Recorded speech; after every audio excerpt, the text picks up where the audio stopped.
வணக்கம் friends, welcome to my channel. இன்று நாம் பார்க்க இருப்பது 2024ஆம் ஆண்டு வரக்கூடிய கோகுல அஷ்டமியின் சிறப்புகள் தான். பொதுவாக அஷ்டமி திதியில் கிருஷ்ணர் அவதரித்த நாளையே நாம் கோகுலாஷ்டமியாகவும் கிருஷ்ண ஜெயந்தியாகவும் கொண்டாடுகிறோம். அஷ்டமி திதியும் ரோகிணி நட்சத்திரமும் சேர்ந்து வரும் வேளையிலே கிருஷ்ண பரமாத்மா அவதரித்தார். பொதுவாக அனைத்து வருடமும் இரண்டும் சேர்ந்து வருவதில்லை. அதனால் நாம் அஷ்டமி திதி வரக்கூடிய திங்கட்கிழமை மாலையிலேயே கிருஷ்ணரை நம் வீட்டுக்கு அழைத்து சிறப்பாக பூஜை செய்து கொண்டாடலாம். திங்கட்கிழமை மாலை அஷ்டமி திதியாக இருப்பதால் அன்றைய தினம் நாம் கிருஷ்ணர் படமோ சிலையோ எடுத்து நாம் தனியாக ஒரு மனையில் வைத்து கொள்ளலாம்.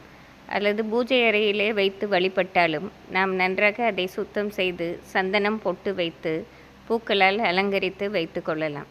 கிருஷ்ணருக்கு மிகவும் பிடித்த துளசியை கண்டிப்பாக நாம் வாங்கி வைக்க வேண்டும்.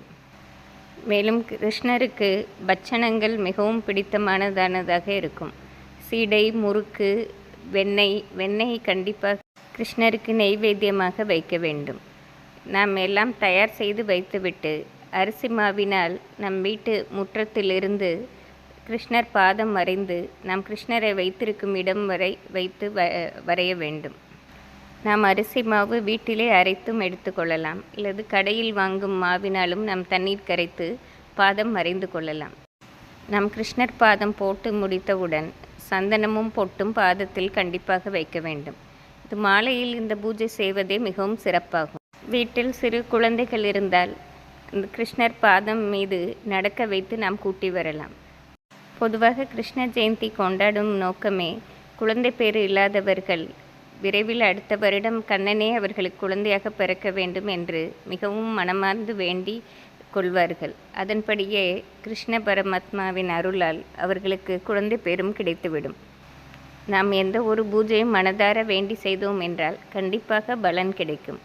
நாம் கிருஷ்ணர் சிலைக்கு நன்றாக அலங்காரம் செய்து நெய்வேத்தியங்களை சமர்ப்பித்து பாதம் அறிந்து முடித்தவுடன் குடும்பத்தில் உள்ள அனைவரும் சேர்ந்து கிருஷ்ணர் நாமாவளியோ பாடல்களோ பாடி கிருஷ்ணரை வணங்கலாம். நாம் பாடல்கள் பாடத் தெரியாவிட்டாலும் ஓம் கிருஷ்ணாய நமக, ஓம் கிருஷ்ணாய நமக என்று 11 முறை கூறி நாம் பூஜைகள் நிறைவேற்றலாம். நாம் எப்பொழுதும் வைத்திருக்கும் கிருஷ்ணர் சிலையோ படத்தையோ வைத்தே வணங்கலாம்.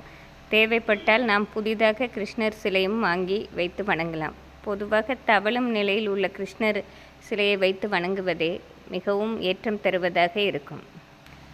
கிருஷ்ணர் வெண்ணெய் உண்பது போல் தவழும் கிருஷ்ணராக இருக்கும் சிலையை நாம் வாங்கி வைத்து அலங்காரம் செய்து வணங்கினோம் என்றால் அடுத்த கிருஷ்ண ஜெயந்தி வரை நம் இல்லத்திலே தங்கி மிகவும் மகிழ்வுடன் நமக்கு ஆசிர்வதிப்பார். கிருஷ்ண ஜெயந்தி விழா மிக எளிமையாக நம் வீடுகளில் கொண்டாடலாம். நம் ஆலயங்களுக்கு சென்றும் நம்மால் முடிந்த பொருள்களை கிருஷ்ணருக்கு வாங்கி கொடுக்கலாம். இந்த சிறப்பு வாய்ந்த கோகுலாஷ்டமியை நாம் திங்கட்கிழமை மாலை சிறப்புடன் கொண்டாடி மகிழ்வோம். நன்றி, வணக்கம்.